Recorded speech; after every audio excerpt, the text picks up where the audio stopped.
Story time audio ബുക്സിലേക്ക് എല്ലാവർക്കും സ്വാഗതം. ജോസി വാഗമറ്റം എഴുതിയ നോവൽ ചാവുകടൽ. പത്രോസ് ചേട്ടനും ജോണപ്പനും എസ്താപ്പനുമൊക്കെ തങ്ങളുടെ ശരീരത്തിലേറ്റ പരിക്കുകൾ പോലീസിന് കാണിച്ചു കൊടുത്തുകൊണ്ട് സംഭവം മുഴുവൻ വിവരിച്ചു. കുഞ്ഞെന്ന വള്ളത്തിലുണ്ടായിരുന്നവർക്കെല്ലാം നല്ല പോലെ അടി കിട്ടിയിട്ടുണ്ടായിരുന്നു. സാറേ, ഞങ്ങളുടെ വള്ളത്തിൻ്റെ ഇഞ്ചൻ അവന്മാരെടുത്ത് കടലിൽ എറിഞ്ഞു. വല മുറിച്ച് കടലിൽ തള്ളി വള്ളത്തിന് തീയിട്ടു. സാറേ, ഞങ്ങൾ വല നീട്ടിക്കൊണ്ട് നിൽക്കുമ്പം 6 വള്ളത്തിൽ ഇവന്മാർ ഞങ്ങളെ വളഞ്ഞു. ശൗരി എവിടെയെന്നും ചോദിച്ചുകൊണ്ട് അടി തുടങ്ങി. ജോണപ്പൻ പറഞ്ഞു, അതും പോരാഞ്ഞ് ഞങ്ങളുടെ വള്ളത്തിന് തീയിട്ടു. സാറ് കണ്ട ഞങ്ങളുടെ വള്ളം? കുഞ്ഞിനെ വലിച്ച് കരയിൽ കയറ്റി നിർത്തിയിരിക്കുകയാണ്. അതിന് പ്രകടമായ കേടുപാടുകൾ ഉണ്ടായിരുന്നു. ശൗരി നിങ്ങളുടെ കൂടെ ഇല്ലായിരുന്നോ? എബ്രാഹിം മാത്യു ചോദിച്ചു. ശൗര്യക്കുട്ടി ഇടയ്ക്ക് വേറൊരു വള്ളം വന്നപ്പം അതിൽ കയറിപ്പോയി. ആക്രമണം തുടങ്ങുന്നതിന് മുമ്പോ അതിനിടയ്ക്കോ? ജോൺസൺ തിരക്കി. മുമ്പാ സാറേ, ഞങ്ങളോട് വല നോക്കാൻ പറഞ്ഞിട്ട് ശൗര്യക്കുട്ടി അതിൽ കയറിപ്പോയി. പിന്നെ എപ്പോഴാ തിരിച്ചു വന്നത്? ഇവന്മാരെല്ലാം കൂടി ഞങ്ങളെ തല്ലിക്കൊണ്ടിരിക്കുമ്പോൾ ആളെയും കൂട്ടി എത്തി. പിന്നെ ഞങ്ങളും തിരിച്ചടിച്ചു. എല്ലാത്തിനെയും ഞങ്ങളുടെ വള്ളത്തിൽ നിന്ന് അടിച്ച് അവന്മാരുടെ വള്ളത്തിൽ കയറ്റി. അതിനിടയ്ക്ക് 3-4 വള്ളം തീ പിടിച്ച് മുങ്ങിപ്പോയി. ആരാ തീയിട്ടത്? ജോൺസൺ പരുഷമായി ചോദിച്ചു. അതൊന്നും ഞങ്ങൾക്ക് അറിഞ്ഞുകൂടാ സാറേ. ഞങ്ങളാരും തീയിട്ടില്ല. ചിലപ്പോൾ ഇവന്മാരെ തന്നെ തീയിട്ടതായിരിക്കും. അല്ലെങ്കിൽ ശൗര്യക്കുട്ടിയുടെ കൂടെ വന്ന ആരെങ്കിലും ചെയ്തതായിരിക്കും, എസ്താപ്പൻ പറഞ്ഞു. കടപ്പുറത്ത് ആളുകൾ പെരുകി വന്നു. പ്രചരിച്ച വാർത്തയുടെ നിറവും സ്വഭാവവും മാറിക്കഴിഞ്ഞു. ശൗര്യക്കുട്ടിയുടെ ആളുകളും സൈമൺ മുതലാളിയുടെ ആളുകളും തമ്മിൽ നടുക്കടലിൽ വെച്ച് ഉഗ്ര സംഘടന നടന്നു. ശൗര്യക്കുട്ടിയും കൂട്ടരും കൂടി സൈമൺ മുതലാളിയുടെ ഗുണ്ടകളെ അടിച്ചൊതുക്കി. 4 വള്ളങ്ങൾ കത്തി നശിച്ചു. 6 വള്ളം നിറയെ വാടക ഗുണ്ടകളെ അയച്ചിട്ടും ശൗര്യക്കുട്ടി അവരെ എതിർത്ത് തോൽപ്പിക്കുകയും ഗുണ്ടാ വള്ളങ്ങൾ തീയിട്ട് നശിപ്പിക്കുകയും ചെയ്തെന്നറിഞ്ഞപ്പോൾ ചെയ്യുന്ന വേലക്കാരൻ ദാസപ്പൻ പറഞ്ഞു, സൈമൺ മുതലാളിയുടെ കാലം കഴിഞ്ഞു. ഇനി ശൗര്യക്കുട്ടിയുടെ കാലമാ. പോലീസ് ശൗര്യക്കുട്ടിയെ പ്രത്യേകമായി വിളിച്ചു മാറ്റി നിർത്തിയാണ് ചോദ്യം ചെയ്തത്. അതുവരെ ശൗര്യക്കുട്ടി എല്ലാം കണ്ടും കേട്ടും മാറത്ത് കൈകെട്ടി അക്ഷോഭ്യനായി നിൽക്കുകയായിരുന്നു. സാറേ, അക്രമം തുടങ്ങി വെച്ചത് അവരാ. അവർ വന്ന് ഞങ്ങളുടെ വള്ളം വളഞ്ഞു. എന്നിട്ട് വള്ളത്തിൽ ഉണ്ടായിരുന്നവരെ തല്ലി ചതച്ചു. പാതിരാക്കി തുടങ്ങിയ അടിയേ സാറേ. എന്നെ കൊല്ലാൻ വേണ്ടി അയച്ചതാ 6 വള്ളവും ഈ കാണുന്ന ഗുണ്ടകളെ. ഞാൻ സാറിനെ ഫോണിൽ വിളിച്ച് പറഞ്ഞിരുന്നല്ലോ, എൻ്റെ വള്ളത്തിന് പുറകെ പേരില്ലാ വള്ളങ്ങളിൽ കുറേ പേര് പോന്നിട്ടുണ്ടെന്ന്. സാറ് ചോദ്യം ചെയ്ത് നോക്കണം ഇവരെത്ര പേര് മീൻപിടുത്തക്കാരുണ്ടെന്ന്, ഇവരൊക്കെ ഏത് കടപ്പുറത്തുള്ളവരാണെന്ന്. നിനക്കെങ്ങനെ ഇത്രയും പേരെ എതിർത്ത് തോൽപ്പിക്കാൻ പറ്റി? അതിനർത്ഥം നീയും കരുതിക്കൂട്ടിയാണ് പോയതെന്നല്ലേ? എബ്രാഹിം മാത്യു ചോദിച്ചു. സാറേ, എന്നെ നോക്കാൻ ആളുണ്ട്. ഞങ്ങൾ ശമ്പളം കൊടുത്ത് നിർത്തിയിട്ടുണ്ട്. ഞാൻ കരയ്ക്ക് നടക്കുമ്പോൾ എന്നെ നോക്കാൻ ആളുണ്ട്. ഞാൻ കടലിൽ പണിക്കിറങ്ങിയ കടലിലുണ്ട് എൻ്റെ വള്ളം നോക്കാൻ ആള്. ഞങ്ങൾ വടക്കോട്ട് പിടിച്ചപ്പോൾ ഇവന്മാരും വടക്കോട്ട് തിരിഞ്ഞ്. ഇപ്പം നമ്മൾ തെക്കോട്ട് നീങ്ങി. അപ്പം ഇവരും തെക്കാട്ട്. എനിക്ക് ബോട്ടിൽ നിന്ന് വിവരം കിട്ടി. പോലീസിനെ വിളിച്ച് പറഞ്ഞിട്ട് കാര്യമൊന്നും ഇല്ലെന്നറിയാം. നട്ടപ്പാതിരയ്ക്ക് നടുക്കടലിൽ പോലീസ് എങ്ങനെ വരാനാ? നമ്മുടെ തടി നമ്മളെ രക്ഷിക്കണ്ടേ? തെക്കും ഭാഗത്ത് എനിക്ക് വള്ളവും ആളും ഉണ്ട് സാറേ. നിങ്ങളുടെ വള്ളത്തിലുള്ളവർക്ക് മാത്രമല്ലല്ലോ പരിക്ക്, നിങ്ങളെ ആക്രമിച്ചവർക്കും ഉണ്ടല്ലോ. ലക്ഷണങ്ങൾ കണ്ടിട്ട് അവർ അടിക്കാൻ പ്ലാൻ ചെയ്യുന്നതിനേക്കാൾ മുമ്പേ അവർക്ക് തിരിച്ചടി കൊടുക്കാൻ നീ പ്ലാൻ ചെയ്ത പോലുണ്ടല്ലോ ശൗരി. എബ്രാഹിം മാത്യുവിൻ്റെ ചോദ്യം കൃത്യമായിരുന്നു. സാറിനത് മനസ്സിലായല്ലോ. ആരടിച്ചാലും അതിൻ്റെ ഇരട്ടി തിരിച്ചടിക്കാൻ പാകത്തിലാണ് ഞാൻ നടക്കുന്നത്. അതിന് തക്കതൊക്കെ ചെയ്തു വെച്ചിട്ടാ ശൗര്യക്കുട്ടി കാക്കനാടേന്ന് തിരിച്ചു വന്നേക്കണത്. ശൗരി, നിനക്കെതിരെ ഇപ്പോൾ കേസ് എത്രയായിന്ന് നിനക്കറിയോ? ഈ കുടുങ്ങിയ പിന്നെ ജയിലിൽ നിന്ന് പുറത്തിറങ്ങണമെങ്കിൽ ഒരു ജീവപര്യന്തം കഴിയും. ഈ നല്ല ചെറുപ്രായത്തിൽ ജയിലിൽ കിടന്ന് തീരും നിന്റെ ജീവിതം. എബ്രാഹിം മാത്യു മുന്നറിയിപ്പ് നൽകി. ഇല്ല സാറേ, ഞാൻ കൊലപാതകമൊന്നും ചെയ്തിട്ടില്ലല്ലോ. കൊല നടത്തിയവർ ജാമ്യമെടുത്ത് ബിരിയാണി തിന്ന് മൂളിപ്പാട്ടും പാടി നടക്കണ്. ഇപ്പോഴത്തെ കേസ് നിഷ്പക്ഷമായിട്ട് സാറ് അന്വേഷിച്ച അകത്ത് കയറുന്നത് സൈമൺ തരകനും ആൻഡപ്പൻ പീറ്ററും ചാർലി സേവ്യറുമായിരിക്കും. അവർക്കെന്താ ഇതുമായി ബന്ധം? അവരാണ് സാറേ ഈ തല്ലിപ്പൊളി വാടക ഗുണ്ടകളെ അയച്ചത്, എന്നെയും എൻ്റെ വള്ളവും തകർക്കാൻ. സാർ അന്വേഷിച്ച് നോക്കണം. വെളുപ്പിന് 3:30 മണി വരെ ആൻഡപ്പൻ പീറ്ററും ചാർലി സേവ്യറും സൈമൺ തരകൻ്റെ ഔട്ട് ഹൗസിലുണ്ടായിരുന്നു. അവർക്ക് എവിടെ ഇരിക്കാൻ വയ്യാത്തെ? നീയാണോ അവരെവിടെ ഇരിക്കണമെന്ന് നിശ്ചയിക്കുന്നത്? വെളുപ്പിന് 3:30 മണി വരെ അവരവിടെ ഉറക്കളിച്ചിരുന്ന് ചീട്ട് കളിച്ച അത് പുല്ല് പറിച്ചോ? എന്നെ കൊല്ലാൻ ഗുണ്ടകളെയും വള്ളങ്ങളെയും കടലിലോട്ട് അയച്ചിട്ട് അവർ കാത്തിരിക്കുകയായിരുന്നു ഞാൻ ചത്തെന്ന് കേൾക്കാൻ. അവരാണ് ഗുണ്ടകളെ അയച്ചതെന്ന് നിനക്കെങ്ങനെ അറിയാം? സാറേ, സൈമൺ തരകന്റെ ഗുണ്ടാ നേതാവ് ഫോണിൽ വിളിച്ചു പറഞ്ഞ് ശൗര്യനെ കൊല്ലാൻ പറ്റിയില്ലെന്ന്. സൈമൺ തരകന്റെ നമ്പറിലോട്ട് വിളിച്ചു പറയണത് ഞാൻ നേരെ മുമ്പിൽ നിന്ന് കേൾക്കുക. ഫോൺ പിടിച്ചു വാങ്ങിയിട്ട് ഞാൻ 4 എണ്ണം പറഞ്ഞ് ശൗര്യക്കുട്ടി വെളിപ്പെടുത്തി. പോലീസ് 2 കൂട്ടരെയും കസ്റ്റഡിയിലെടുത്ത് സ്റ്റേഷനിലേക്ക് കൊണ്ടുപോയി. ശൗര്യക്കുട്ടിയുടെയും കുഞ്ഞണ്ണയിൽ പോയ വള്ളക്കാരുടെയും പേരിൽ കേസെടുത്തു. അവരെ ആക്രമിക്കാൻ വന്ന ഗുണ്ടാ സംഘത്തിനെതിരെയും കേസെടുത്തു. ഗുണ്ടാ സംഘത്തെ അയച്ചത് സൈമൺ തരകനാണെന്നുള്ളത് 2 കൂട്ടരുടെയും മൊഴികളിൽ നിന്ന് വ്യക്തമായതിനാൽ അയാളും കേസിൽപ്പെട്ടു. കേസിന്റെ കാഠിന്യം കുറയ്ക്കാൻ വേണ്ടി മധ്യസ്ഥനായി നിന്ന് 2 കൂട്ടരുമായി ചർച്ച നടത്തിയത് എബ്രാഹിം മാത്യു ആയിരുന്നു. സൈമൺ തരകൻ അയച്ച ഗുണ്ടാ സംഘത്തിൽ സാരമായി പരിക്കേറ്റവർ പലരുമുണ്ട്. വധശ്രമത്തിന് കേസെടുത്ത് ശൗര്യയെയും കൂട്ടരെയും ജയിലിൽ അടയ്ക്കണമെന്ന് സൈമൺ തരകൻ നിർബന്ധിച്ചു. തല പൊട്ടിയവരും കൈയൊടിഞ്ഞവരും അസ്ഥികൾ പൊട്ടിയവരുമുണ്ട്. ഇപ്പുറത്തും പരിക്ക് പറ്റിയവരുണ്ടായിരുന്നു. അനുരഞ്ജനമാണ് നല്ലതെന്ന് എബ്രാഹിം മാത്യു സൈമൺ തരകനെ ഉപദേശിച്ചു. ശൗര്യയെ കടലിൽ വെച്ച് ആക്രമിച്ച് കൊലപ്പെടുത്താൻ വേണ്ടിയാണ് സൈമൺ തരകൻ ഗുണ്ടാപ്പടയെ അയച്ചതെന്ന് വ്യക്തമായ തെളിവുകളുണ്ട്. ആ ഉദ്യമത്തിൽ ചാർലി സേവ്യറും ആൻഡപ്പൻ പീറ്ററും പങ്കാളികളായിരുന്നു എന്നതിനും പോലീസ് തെളിവ് കണ്ടെത്തും. കടലിൽ വെച്ച് 2 സംഘം ആളുകൾ തമ്മിലുണ്ടായ അടിപിടി കേസ് എന്ന തരത്തിൽ കേസ് ലഘൂകരിച്ചാൽ എല്ലാവർക്കും ജാമ്യമെടുത്ത് തലയൂരാം. എബ്രാഹിം മാത്യു നിർബന്ധിച്ചപ്പോൾ സൈമൺ തരകൻ മനസ്സില്ലാ മനസ്സോടെ വഴങ്ങി. ഭീകര നഷ്ടമാ സാറേ, വള്ളം 4 എണ്ണം പോയി. ആളെന്നൊക്കെ 20,000 വെച്ച് അച്ചാരം കൊടുത്തിട്ടാണ് അവന്മാർ കൊട്ടേഷൻ പിടിച്ചത്. ഇനി കൊടുക്കണ്ടേ? ആശുപത്രി ചെലവ് തന്നെ ലക്ഷത്തിന് മീതെ പോവൂലോ. അതൊക്കെ സഹിച്ചേ പറ്റൂ. ശൗര്യയെ കൊല്ലാൻ വിട്ടവരുടെ ഗുണ്ടാപ്പണം ശൗര്യയോട് വാങ്ങിച്ചു കൊടുക്കാൻ പറ്റുമോ? നിങ്ങൾക്ക് സമ്മതമാണെങ്കിൽ ശൗര്യയോട് ഒരു ഒത്തുതീർപ്പ് സംസാരിക്കാം. സൈമൺ തരകന് സമ്മതിക്കുകയേ തരമുണ്ടായിരുന്നുള്ളൂ. എബ്രാഹിം മാത്യു ശൗര്യക്കുട്ടിയുമായി സംസാരിച്ചു. വെറും അടിപിടി കേസാക്കിയാലോ? എന്നെ കൊല്ലാൻ നോക്കിയ കേസല്ലേ സാറേ? അതിന് തെളിവൊന്നുമില്ല. നിങ്ങൾ തമ്മിൽ പൂർവ്വ വൈരാഗ്യമുണ്ടായിരുന്നു. കടലിൽ വെച്ച് നിങ്ങൾ 2 കൂട്ടരും തമ്മിൽ ശണ്ട കൂടി. അങ്ങോട്ടും ഇങ്ങോട്ടും നാശനഷ്ടങ്ങൾ വരുത്തി. നിനക്ക് വലയും എഞ്ചിനും പോയെങ്കിൽ പകരം നീ അവരുടെ വള്ളങ്ങൾ തീയിട്ട് കത്തിച്ചു. അവരിൽ പലർക്കും പലതരത്തിലുള്ള പരിക്കുകളുണ്ട്. അതൊന്നും തനിയെ ഉണ്ടായതല്ല, നിങ്ങൾ അടിച്ചേൽപ്പിച്ചതാണ്. സാറേ, എൻ്റെ ജീവൻ ഒരു വിലയില്ലേ? ശൗര്യക്കുട്ടി അമർഷം പൂണ്ടു. എന്നാൽ എല്ലാവന്മാരെ കോടതിയിൽ ഹാജരാക്കി റിമാൻഡ് ചെയ്യിച്ചേക്കട്ടെ? വേണ്ട സാറേ, അയാളുടെ ഇഷ്ടം പോലെ നടക്കട്ടെ. ശൗര്യക്കുട്ടി ഒഴിഞ്ഞു മാറി. പോലീസ് 2 കൂട്ടരെയും കോടതിയിൽ ഹാജരാക്കി. കോടതി അവരെ എല്ലാം ജാമ്യത്തിൽ വിട്ടയച്ചു. തൻ്റെ സംഘത്തിലുള്ളവരുടെ മുഴുവൻ ഉത്തരവാദിത്വവും ശൗര്യക്കുട്ടി ഏറ്റെടുത്തു. അവർക്ക് ഹോസ്പിറ്റൽ സൗകര്യവും ചികിത്സയും ഉറപ്പാക്കി. സൈമൺ തരകനെ വിളിച്ച് എബ്രാഹിം മാത്യു ഉപദേശിച്ചു. ശൗര്യയുടെ ഇടയാൻ നിൽക്കണ്ട. അവൻ സൈമൺ മുതലാളിയേക്കാൾ ശക്തനാണ്, ബുദ്ധിമാനാണ്. അവൻ്റെ സ്വാധീന വലയങ്ങളും വലുതാണ്. അവന് കൃത്യമായൊരു പദ്ധതിയുണ്ട്. അതനുസരിച്ചാണ് അവൻ്റെ ഓരോ നീക്കവും. ശത്രുക്കളെയും അവരുടെ ബലദൗർബല്യങ്ങളും അവരുടെ തട്ടകവും സമ്പത്തും സ്വാധീനവും എല്ലാം കണ്ടറിഞ്ഞ് കണക്ക് കൂട്ടിയാണ് അവൻ്റെ ഓരോ നീക്കവും. സൈമൺ തരകന് അപ്പറഞ്ഞതിൻ്റെ പൊരുൾ വേണ്ട പോലെ മനസ്സിലായില്ല. ചെലവായ തുകയുടെ വലിപ്പം അയാൾക്ക് താങ്ങാവുന്നതിലധികം അധികമായിരുന്നു. 4 ബോട്ടുകളുടെ പഴയ വിലയടക്കം ശൗര്യയെ വകവരുത്താനുള്ള സാഹസത്തിന് 25 ലക്ഷത്തിൽ കുറയാത്ത ഒരു തുക തൻ്റെ കയ്യിൽ നിന്ന് ഓർന്നു പോയി എന്ന ഓർമ്മ അയാളെ ഭ്രാന്ത് പിടിപ്പിച്ചു. നഷ്ടപ്പെട്ടതെല്ലാം വീണ്ടെടുക്കണമെന്ന വാശി അയാളുടെ ഉറക്കം കെടുത്തി. ശൗര്യയെ വകവരുത്താനുള്ള പദ്ധതി പാളിപ്പോയെന്ന് കേട്ടപ്പോൾ ചാർലി സേവ്യറിന് ആശ്വാസമാണ് തോന്നിയത്. കാരിക്കാട്ട് ബംഗ്ലാവിലെ ഔട്ട് ഹൗസിലിരുന്ന് അയാൾ വെളുപ്പാങ്കാലം വരെ വീവുകയായിരുന്നു. തിരിച്ച് വീട്ടിലെത്തിയപ്പോൾ 4:30 മണി. 9 മണി വരെ കിടന്നുറങ്ങി. അതിനുശേഷമാണ് ശൗര്യയും സംഘവും ചെല്ലിക്കടപ്പുറത്ത് രാവിലെ 8 മണിക്ക് വന്നടുത്തുമെന്ന് അറിഞ്ഞതും അക്കാര്യം സൈമൺ തരകൻ വിളിച്ചറിയിക്കുകയായിരുന്നു. കേസിൻ്റെ കാര്യം സൈമൺ തരകൻ പറഞ്ഞപ്പോൾ എങ്ങനെയെങ്കിലും അതിൽ നിന്ന് തലയൂരാനാണ് ചാർലി സേവ്യർ ഉപദേശിച്ചത്. സാമ്പത്തിക നഷ്ടമോ ദ്രവ്യനഷ്ടമോ അല്ല, മാനഹാനിയാണ് അയാളെ ഏറ്റവും അലട്ടിയത്.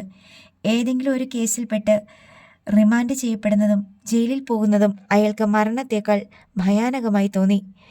ബ്രേക്ക്ഫാസ്റ്റ് കഴിക്കാനിരുന്നപ്പോൾ ഭാര്യ റോസ് മേരിയും മകൾ സോണിയും കൂടി ചാർലിയോട് തലേ ദിവസത്തെ കാര്യങ്ങൾ വിശദമായി ചോദിച്ചു. ചാർലി എന്തെങ്കിലും ഒക്കെ പറഞ്ഞ് ഒഴിഞ്ഞു മാറാൻ ശ്രമിച്ചപ്പോൾ സോണിയെ വിട്ടില്ല. പപ്പ രക്ഷപ്പെടാൻ നോക്കണ്ട. ഇന്നലെ ഡാൻഡസിൻ്റെ പപ്പ പറയുന്നത് ഞാൻ ഫോണിൽ കൂടി കേട്ടതാണ്. ചെല്ലിക്കടപ്പുറത്തെ ശൗര്യയെ കൊല്ലാൻ ആളയച്ചിട്ടുണ്ടെന്ന്. അത് ഞാനും കേട്ടു. ചാർലി പറഞ്ഞു. പപ്പ എന്തിനാ കൂടെ ചേർന്നത്? എനിക്കിതിലൊന്നും ഒരു പങ്കുമില്ല. സൈമൺ ചേട്ടൻ എന്തൊക്കെയോ ചെയ്യുന്നതെന്ന് പോലും എനിക്കറിഞ്ഞുകൂടായിരുന്നു. എങ്കിൽ പിന്നെ പപ്പ എന്തിനാ അവരുടെ കൂടെ അവിടെ ഉറക്കളിച്ചിരുന്നത്? ഞങ്ങൾ വേറെ ചില കാര്യങ്ങളൊക്കെ സംസാരിക്കുകയായിരുന്നു. ഉരുണ്ട് കളിക്കണ്ട പപ്പ, ഞങ്ങൾക്കെല്ലാം മനസ്സിലായി. നിങ്ങൾ തെറ്റിദ്ധരിക്കുന്നത് പോലെ ഒന്നുമില്ലാഞ്ഞിട്ടാണോ രാവിലെ 7 മണി മുതൽ കാരക്കാട്ട് നിന്ന് ഡാനിസിൻ്റെ പപ്പ വിളിച്ചുകൊണ്ടിരുന്നത്? അപ്പോൾ ഞാൻ ഉറക്കമല്ലായിരുന്നോ? പപ്പ ഫോൺ എടുക്കാത്തത് കൊണ്ട് ഞങ്ങളെ വിളിച്ച് ചോദിച്ചു, പപ്പ എവിടെയെന്ന്. മമ്മി പറഞ്ഞു പപ്പ നല്ല ഉറക്കമാണെന്ന്. നമ്മൾ അവരുടെ ഒരു പ്രശ്നത്തിൽ ഇടപെടണ്ട കേട്ടോ, നമുക്ക് നമ്മുടെ കാര്യം നോക്കിയാൽ മതിയല്ലോ, റോസ്മേരി ഉപദേശിച്ചു.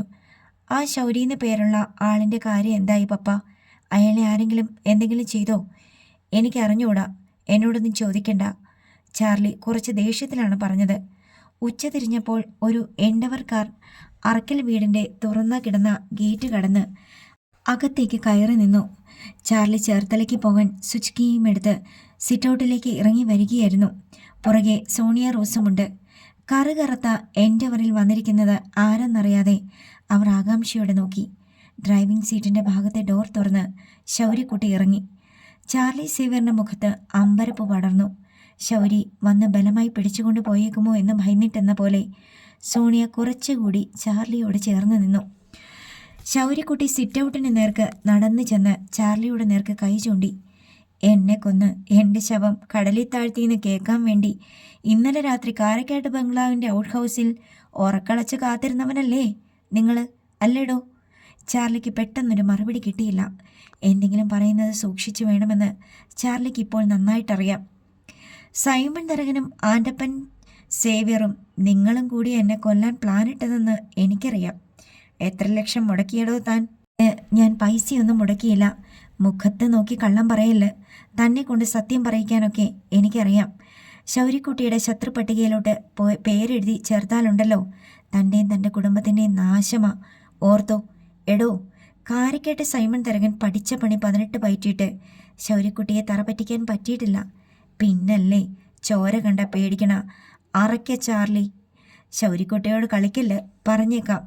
മുറ്റത്ത് ശബ്ദം കേട്ട് റോസ് മേരിയും കൂടി സിറ്റൗട്ടിലേക്ക് ഇറങ്ങി വന്നു. തന്നെയും കൂടെ പോലീസ് സ്റ്റേഷനിലും കോടതിയിലും കയറ്റാൻ അറിയാഞ്ഞിട്ടല്ല, വിട്ടതാ. എൻ്റെ അമ്മായിയപ്പനാണല്ലോ എന്ന് വിചാരിച്ചിട്ട്. തൻ്റെ മോളെ കല്യാണം കഴിക്കുമ്പം എൻ്റെ മനസ്സിലങ്ങനെ ഒരു വിഷമം ബാക്കി കിടക്കരുതല്ലോ എന്ന് കരുതി മാത്രം. അത് കേട്ട് സോണിയ റോസ് ഒന്നുകൂടി ചാർലിയുടെ പിന്നിലേക്ക് മറിഞ്ഞു. എവിടെയാടി ഒളിക്കണത്? നിന്നെ ഞാൻ കാണാത്തതൊന്നുമല്ലല്ലോ. നീ എന്തിനാ എന്നെ പേടിക്കണത്? ഞാൻ നിന്നെ വല്ലതും ചെയ്താ? ശൗരിപ്പോ, പറഞ്ഞതൊക്കെ മനസ്സിലായി. ചാർലി താക്കീതെന്ന പോലെ പറഞ്ഞു. ഒരു കാര്യം കൂടെ പറഞ്ഞോട്ടെ.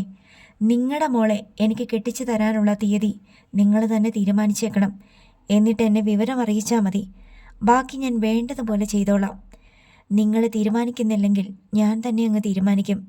വിളിക്കലും പറയലും ക്ഷണിക്കലും ആഘോഷവും സദ്യയും പള്ളിയും പട്ടക്കാരനും ഒന്നും ഉണ്ടായെന്ന് വരില്ല. ഞാനൊരു ദിവസം വന്ന് താലി കെട്ടിയെടുക്കും. അവൾ പിന്നെ ശൗര്യക്കുട്ടിയുടെ ഭാര്യ, വേറൊന്നും പറയാനില്ല. ശൗര്യക്കുട്ടി തിരികെ നടന്ന് എൻഡവർ കാറിൽ ചെന്ന് കയറി. അത് സ്റ്റാർട്ട് ചെയ്ത് മുറ്റത്തിട്ട് ഓടിച്ചെടുത്തു. പിന്നെ ഗേറ്റ് കടന്നു പോയി. സോണിയ ചാർലിയുടെ മറവിൽ നിന്ന് പുറത്തേക്ക് വന്ന് മതിലിനപ്പുറത്തേക്ക് എത്തി നോക്കി. എൻഡവർ പറത്തിയ പൊടിപടലം മാത്രം വായുവിൽ പൊന്തി നിന്നു. കടപ്പുറത്ത് നിരന്നു നിന്ന് ആളുകൾ കടലിലേക്ക് തന്നെ നോക്കി. അക്കൂട്ടത്തിൽ കുഞ്ഞനയുണ്ട്, എമിലിയുണ്ട്, ഡെനിച്ചനും ഷീബയുമുണ്ട്, ജാനറ്റുമുണ്ട്. കാക്കനാടയിൽ നിന്ന് ശൗര്യക്കുട്ടിയുടെ ബോട്ടുകൾ വന്നുകൊണ്ടിരിക്കുകയാണ്. അത് കാണാൻ വേണ്ടിയുള്ള കാത്തുനിൽപ്പാണ്. ശൗരി തനിക്ക് സ്വന്തമായി വള്ളമുണ്ട് എന്ന് പറഞ്ഞപ്പോൾ ചെല്ലിക്കടപ്പുറത്തുകാർ വിശ്വസിച്ചില്ല. അവൻ കടപ്പുറത്ത് തൻ്റെ വള്ളങ്ങൾ എത്തിച്ച ശേഷം മാത്രമേ അവർക്ക് വിശ്വാസമായുള്ളൂ. ശൗര്യക്കുട്ടി തനിക്ക് ബോട്ടുണ്ടെന്ന് പറഞ്ഞപ്പോൾ ചെല്ലിക്കടപ്പുറത്തുകാർക്ക് വിശ്വസിക്കണോ വേണ്ടയോ എന്ന് സംശയമായി. ദാ വരുന്ന്, ജാനറ്റ് കൈ ചൂണ്ടി. നീലക്കടൽ വെയിലിൽ വെട്ടിത്തിളങ്ങുന്നതിനാൽ എല്ലാവർക്കും പെട്ടെന്ന് തിരിച്ചറിയാൻ പറ്റിയില്ല. പ്രായം കൂടിയവർ കണ്ണിനു മീതെ കൈപ്പടം വെച്ച് നോക്കി. മുൻപേ വന്ന ബോട്ടിൻ്റെ പേര് ജാനറ്റാണ്. ആദ്യം വായിച്ചത് എമിലി. ഇംഗ്ലീഷിലും മലയാളത്തിലും തെലുങ്കിലും 10 മിനിറ്റിനുള്ളിൽ അടുത്ത ബോട്ടിൻ്റെ പേരും വായിക്കാനായി. ജാനറ്റ്. സന്തോഷം കൊണ്ട് ജാനറ്റിൻ്റെ കണ്ണ് നിറഞ്ഞു. തൻ്റെ പേരിലും ഒരു ബോട്ട്. ഈ ശൗര്യക്കുട്ടിയെ കൊണ്ട് തോറ്റു. ചെല്ലിക്കടപ്പുറത്ത് ബോട്ട് അടുപ്പിക്കാൻ പറ്റില്ല. അതിന് കൊച്ചിയിലോ ചെറിയ ലീക്കിലോ പോകണം. തോട്ടപ്പള്ളിയിൽ ചെറിയ ബോട്ടുകൾ അടുപ്പിക്കാൻ പറ്റും. ജാനറ്റും എമിലിയും ചെല്ലിക്കടപ്പുറത്തിൻ്റെ തീരക്കടലിൽ നങ്കൂരമിട്ടു. ജെറമിയ കടൽ തീരങ്ങളിൽ കിടന്ന് ചാഞ്ചാടുന്നുണ്ടായിരുന്നു. ബോട്ട് കാണാനുള്ളവരൊക്കെ കയറിക്കോളി, ഡാനിയൽ വിളിച്ചു പറഞ്ഞു. കയറ് കെട്ടി ജെറമിയെ പരമാവധി കരയിലേക്ക് വലിച്ചടുപ്പിച്ചു. ഡെന്നിച്ചൻ എമിലിയും ജാനറ്റും ഷീബയും കുഞ്ഞനെയും ഒത്തുചേർന്ന പെൺസംഘത്തെ കൂട്ടിക്കൊണ്ടുപോയി ജെറമിയയിൽ കയറ്റി. കുഞ്ഞനെ എടുത്താണ് കയറ്റിയത്. ഫ്രാങ്കോയും ഡാനിയലും തോമസ് ചേട്ടനും പത്രോസ് ചേട്ടനും അന്തപ്പനും ജോണപ്പനും എസ്താപ്പനും അടക്കമുള്ളവർ പിന്നാലെ ചെന്ന് കയറി. എല്ലാവരും ശൗര്യക്കുട്ടിയുടെ ബോട്ട് കാണാനുള്ളവരാണ്. വള്ളത്തിൻ്റെ എഞ്ചിൻ സ്റ്റാർട്ട് ചെയ്തത് ഫ്രാങ്കോ ആയിരുന്നു. തീരക്കടലിൽ നങ്കൂരമിട്ട ബോട്ടുകളുടെ സമീപത്തേക്ക് ജെറമിയ നീങ്ങി. ബോട്ടുകളോട് അടുക്കും തോറും എമിലിയുടെ കണ്ണുകൾ അത്ഭുതം കൊണ്ടു വിടർന്നു. ബോട്ടുകളുടെ യഥാർത്ഥ വലുപ്പം ഇപ്പോഴാണ് കാണുന്നത്. അവ ബോട്ടുകളാണെന്നല്ല, ചെറിയ കപ്പലുകളാണെന്നാണ് അവർക്ക് തോന്നിയത്. തൻ്റെ കുടുംബവും കൂട്ടുകാരും വരുന്നത് ഡെക്കിൽ നിന്നുകൊണ്ട് കാണുകയായിരുന്നു ശൗര്യക്കുട്ടി. വള്ളം എമിലി ബോട്ടിനോടടുത്തു. ബോട്ടിൽ നിന്ന് ഇട്ടുകൊടുത്ത കയറേണിയിൽ പിടിച്ച് ഓരോരുത്തരായി മുകളിലോട്ട് കയറി. സ്ത്രീകളെ വലിയ കയർക്കുട്ടയിലിരുത്തി മുകളിലോട്ട് വലിച്ചു കയറ്റി. ബോട്ടിൻ്റെ ഡെക്കിൽ കാല് കുത്തിയപ്പോൾ എമിലിക്ക് കോരിത്തരിച്ചു. തൻ്റെ പേരിലുള്ള ബോട്ട്. ശൗര്യക്കുട്ടി എമിലിയുടെ കൈ പിടിച്ചുകൊണ്ട് നടന്ന് എല്ലായിടവും കാട്ടിക്കൊടുത്തു. എമിലി ആദ്യമായിട്ടാണ് ഒരു ഫിഷിംഗ് ബോട്ടിൽ കയറുന്നത്. എമിലി മാത്രമല്ല, മറ്റുള്ളവരും. ശൗര്യക്കുട്ടി എമിലിയെയും ജാനറ്റിനെയും ഒരു ഗോവണിയിലൂടെ പിടിച്ചിറക്കി. കടലിൽ വല വീശി പിടിക്കുന്ന മത്സ്യം സൂക്ഷിക്കാനുള്ള അറയായിരുന്നു അത്. ഇതിനകത്ത് നല്ല തണുപ്പ്, ജാനറ്റ് പറഞ്ഞു. പൊടിയാക്കിയ ഐസ് പകുതിയോളം നിറച്ച കണ്ടെയ്നറുകൾ ശൗര്യക്കുട്ടി കാട്ടിക്കൊടുത്തു. ഇതിനകത്താണ് മീൻ സൂക്ഷിക്കുന്നത്. 2-4 ആഴ്ച വേണമെങ്കിലും മീൻ കേടുകൂടാതിരുന്നോളും. വെളിയിൽ നിന്ന് വള്ളത്തിൽ ഇറങ്ങിയ ശേഷം അവർ ജാനറ്റിലേക്കും പോയി. അതും വിശദമായി കണ്ടു. ഒടുവിൽ വള്ളത്തിൽ കരയിലേക്ക് മടങ്ങി. ആ ബോട്ടൊന്നും നമ്മുടെ കടപ്പുറത്ത് അടുപ്പിക്കാൻ പറ്റത്തില്ല അല്ലേ? കുഞ്ഞണ്ണ ചോദിച്ചു. ഇവിടെങ്ങും പറ്റത്തില്ല വല്യമ്മച്ചി. കൊച്ചിയിലോ ചെറിയ ഇഴീകിലോ പോണം, അല്ലെങ്കിൽ കൊല്ലത്ത്, ശൗര്യക്കുട്ടി പറഞ്ഞു. കുഞ്ഞണ്ണയ്ക്ക് അതൊരു നിരാശയായി. അന്ന് പകൽ മുഴുവൻ എമിലിയും ജാനറ്റും ചെല്ലിക്കടപ്പുറത്തിൻ്റെ തീരക്കടലിൽ തന്നെ കിടന്നു. സ്വന്തം നാട്ടുകാരും മാത്രമല്ല, അടുത്ത കടപ്പുറങ്ങളിലുള്ളവരും കണ്ടോട്ടെ എന്ന് കരുതി ശൗര്യക്കുട്ടി മനഃപൂർവ്വം പ്രദർശിപ്പിച്ചതായിരുന്നു അത്. പുന്നപ്രം മുതൽ ചെല്ലാനം വരെയുള്ള കടപ്പുറങ്ങളിൽ എമിലിയും ജാനറ്റും ചർച്ചാ വിഷയമായി. വള്ളക്കാർ 2 ബോട്ടുകളുടെയും സമീപത്ത് കൂടി പോയി ആ കാഴ്ച വിശദമായി കണ്ടു. ശൗര്യക്കുട്ടി നമ്മ വിചാരിച്ച പോലല്ലല്ലോ, തോമസ് ചേട്ടൻ അത്ഭുതത്തോടെ സഹപ്രവർത്തകരോട് പറഞ്ഞു. അത് ഒറ്റ തിരിഞ്ഞുള്ള അഭിപ്രായ പ്രകടനമായിരുന്നില്ല. അവൻ വെറുതെയല്ല സൈമൺ മുതലാളിനെ വെല്ലുവിളിക്കാൻ തുനിഞ്ഞിറങ്ങിയത്. അവൻ്റെ കയ്യിൽ അതിനുള്ള സംഗതികളുണ്ട്. അവൻ ആളും പേരും മാത്രമല്ല, കൈ നിറച്ച് കാശുമുണ്ട്. അവൻ സൈമൺ മുതലാളിനേക്കാളും വലിയ മുതലാളിയാ. അത്രയ്ക്ക് വരുമോ? ഐസക് സംശയം പ്രകടിപ്പിച്ചു. നമ്മൾ മുഴുവനും കണ്ടില്ലല്ലോ. ആദ്യം അവൻ ജെറമിയെ കൊണ്ടുവന്നപ്പം നമ്മൾ കരുതി അത്രയുള്ളെന്ന്. പിന്നെ കുഞ്ഞണ്ണ വന്ന്, അതുകൂടാണ്ട് അവൻ വേറെ വള്ളങ്ങളിറക്കി. തീർന്നു എന്ന് വിചാരിച്ചപ്പോൾ ദാ കിടക്കണ് 2 എമണ്ടൻ കപ്പലുകൾ. ഇനിയും അവൻ എന്തൊക്കെ കൊണ്ടുവരാനിരിക്കുന്നു? ഇത്രയ്ക്കേ ഉണ്ടാവൂ. ഒരാൾ ആശ്വസിക്കാൻ ശ്രമിച്ചു. ഒരു മനുഷ്യൻ്റെ പെട്ടെന്നുള്ള വളർച്ച അയൽക്കാർക്കും ബന്ധുക്കൾക്കും സുഹൃത്തുക്കൾക്ക് പോലും സഹിക്കാവുന്നതല്ല. ഇക്കണക്കിന് പോയ അവൻ സൈമൺ മുതലാളിനെ കൂടെ വിലക്കെടുക്കുന്ന ലക്ഷണമാ. അയാടെയല്ലേ സന്തതി, ഒട്ടും മോശം വരത്തില്ല. ഇങ്ങനെ പോയി അഭിപ്രായ പ്രകടനങ്ങൾ. ഈ ബോട്ടുകളൊക്കെ വാങ്ങാനുള്ള പണം എവിടെ നിന്ന് ലഭിച്ചുവെന്ന് ശൗര്യക്കുട്ടിയോട് ചിലരെങ്കിലും ചോദിക്കാതിരുന്നില്ല. കൊച്ചിൻ ഫിനാൻസിൽ നിന്ന് ലോൺ എടുത്ത് എന്നായിരുന്നു ശൗര്യക്കുട്ടിയുടെ മറുപടി. അപ്പോൾ എത്ര എടുത്തു എന്നായി ചോദ്യം. 3 കോടി രൂപ, ശൗര്യക്കുട്ടി മറുപടി പറഞ്ഞു. അത് കേട്ടവരും കണ്ണ് തള്ളി വായി തുറന്ന് പിടിച്ചു നിന്നുപോയി. കടപ്പുറത്ത് തെണ്ടിപ്പറക്കി നടന്ന ശൗര്യക്കുട്ടിക്ക് 3 കോടി രൂപ കടം കൊടുക്കാൻ ആളുണ്ടായിരിക്കുന്നു. എങ്ങനെ വിശ്വസിക്കും? എങ്ങനെ വിശ്വസിക്കാതിരിക്കും? ശൗര്യക്കുട്ടി ഫിഷിംഗ് ട്രോളറുകൾ വാങ്ങിയ വിവരം കാരിക്കേട്ട് ബംഗ്ലാവിലുമെത്തി. സൈമൺ തരകൻ്റെ തല പുകഞ്ഞു. മകൻ റോബിനെ വിളിച്ച് വിശദാംശങ്ങൾ ശേഖരിച്ചു വരാൻ അയച്ചു. റോബിൻ അന്വേഷണം നടത്തി. അവൻ തിരികെ വന്ന് പറഞ്ഞു, സംഭവം ശരിയാ പപ്പ. 2 ഫിഷിംഗ് ബോട്ട്. അത് വാങ്ങാനുള്ള പൈസ കടം കൊടുത്തത് കൊച്ചിൻ ഫിനാൻസാ. വെറുതെ ആരെങ്കിലും കടം കൊടുക്കുവോടാ? ഈട് കൊടുക്കണ്ടേ? ശൗര്യക്ക് ഈട് കൊടുക്കാൻ എന്താ ഉള്ളത്? അതും അന്വേഷിച്ചു. കാക്കനാടയിലുള്ള അവൻ്റെ മുതലാളിയുടെ ഏതോ ഒരു ഫാക്ടറിയും 10 ഏക്കർ സ്ഥലവും ഈട് കൊടുത്തെന്നാ കേട്ടത്. റോബിൻ സൈമൺ വെളിപ്പെടുത്തി. നിന്നോടാര് പറഞ്ഞു? ഞാൻ കൊച്ചിൻ ഫിനാൻസിൽ കയറി അന്വേഷിച്ചു. കാക്കനാടയിൽ ഈട് കിട്ടിയിട്ട് എന്താ കാര്യം? ഫാക്ടറി അല്ലേ പപ്പ, പൊളിച്ചു മാറ്റിയാലും ലാഭമാ. നമ്മളിങ്ങനെ വെറുതെ ഇരുന്നാൽ പറ്റത്തില്ലല്ലോ, എന്തെങ്കിലും ചെയ്യണ്ടേ? സൈമൺ തരകൻ ആരോടൊന്നില്ലാതെ പറഞ്ഞു. അവൻ 2 ബോട്ട് വാങ്ങിച്ചെങ്കിൽ നമ്മൾ 4 വാങ്ങണം പപ്പ. അവൻ്റെ മുമ്പിൽ നമ്മൾ ഒട്ടും കുറഞ്ഞു പോകരുത്. അതിന് തക്ക പൈസ നമ്മുടെ കയ്യിൽ എവിടെ ഇരിക്കണ്? വള്ളക്കാരെല്ലാം അവൻ്റെ കൂടെ ചേർന്നുകൊണ്ടിരിക്കണ്. 8 10 വള്ളമേ ഉള്ളൂ ഇനി നമ്മുടെ പക്ഷത്ത്. അവരും കൂടെ പോയാൽ വരുമാനം മുട്ടും. തെങ്ങും പറമ്പിൽ നിന്ന് എന്ത് കിട്ടാനാ?